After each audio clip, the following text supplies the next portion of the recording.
Hello students, चलिए start करते हैं क्लास 10th का चैप्टर नंबर 15 प्रोबेबिलिटी। हमारा क्वेश्चन नंबर फर्स्ट है, कंप्लीट द फॉलोइंग स्टेटमेंट। हमें कुछ स्टेटमेंट दी गई है, इनको कंप्लीट करना है। जैसे फर्स्ट पार्ट में कहा गया है probability of an event plus probability of an not an event E. इसका मतलब क्या है, किसी इवेंट के होने की संभावना प्लस उस इवेंट के होने की ना होने की संभावना का सम क्या आएगा। जैसे मान लीजिए हमने एक coin, when a coin is tossed,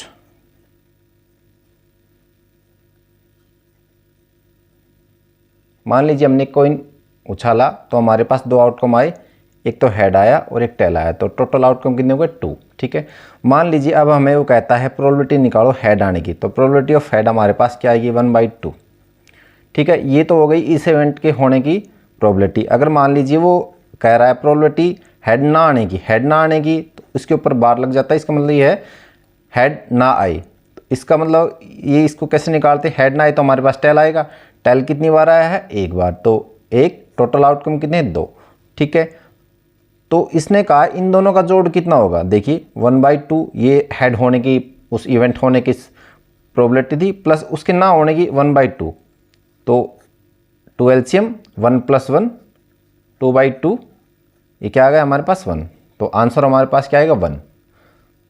तो हम देख सकते हैं प्रोबेबिलिटी किसी इवेंट के होने की प्लस उस इवेंट के ना होने की, उनका सम क्या आता है 1 आता है। चलिए सेकंड पार्ट देखते हैं।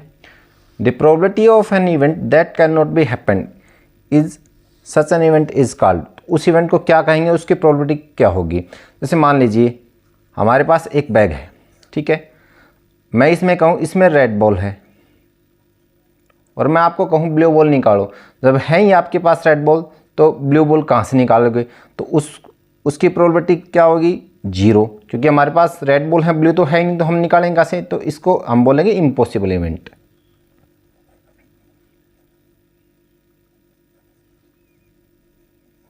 ठीक है, चलिए थर्ड पार्ट देखते हैं।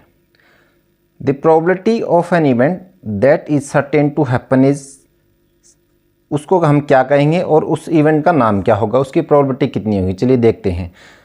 थर्ड पार्ट में उसने कहा है कि जैसे मैं आपको बोल दूं कि भाई एक क्वेश्चन है और आप कहो कि सर वो मुझे आता है, तो आपको कंफर्म है, आपको श्योरिटी है वो कर सकते हो, तो उसकी प्रोबेबिलिटी क्या होगी 1, और उसको आप क्या कहोगे श्योर इवेंट, या हम उसको सर्टेन इवेंट बोल देते हैं। ठीक है, फोर्थ पार्ट देखिए। The sum of the probabilities of all the elementary events of an experiment is called. देखिए इसने कहा है कि प्रोबेबिलिटी टोटल कितनी हो सकती है। अभी हमने पार्ट फर्स्ट में देखा था प्रोबेबिलिटी कुल मैक्सिमम कितनी हो सकती है 1। ठीक है, नेक्स्ट पार्ट देखिए। पार्ट नंबर 5 में कहा है the probability of an event is greater than और इक्वल टू। देखिए उसने कहा है कि प्रोबेबिलिटी ग्रेटर किससे ग्रेटर हो सकती है और किसके बराबर हो सकती है। अब एग्जांपल समझिए इस क्वेश्चन को।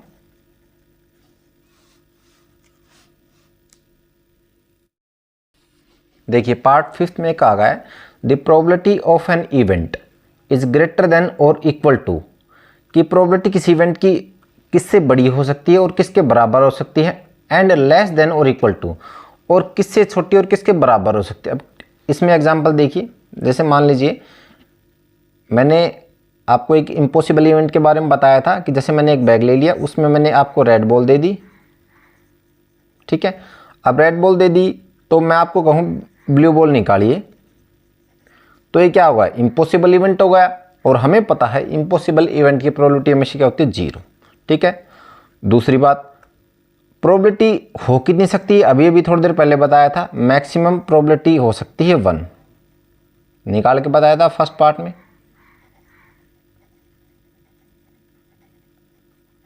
ठीक है, तो हमारा यहां से क्या आ गया 0, तो प्रोबेबिलिटी हो सकती है। ठीक है, और 1 से छोटी हो सकती है और 1 के बराबर हो सकती है। ठीक है, चलिए क्वेश्चन नंबर 2 देख सकते हैं। Which of the following experiment have equally likely outcome. Likely outcome का मतलब ये है जिसके हाफ चांसेस हो, किसी के होने के और ना होने के बराबर बराबर चांसेस होंगे, उसको बोलेंगे हम इक्वली लाइकली आउटकम।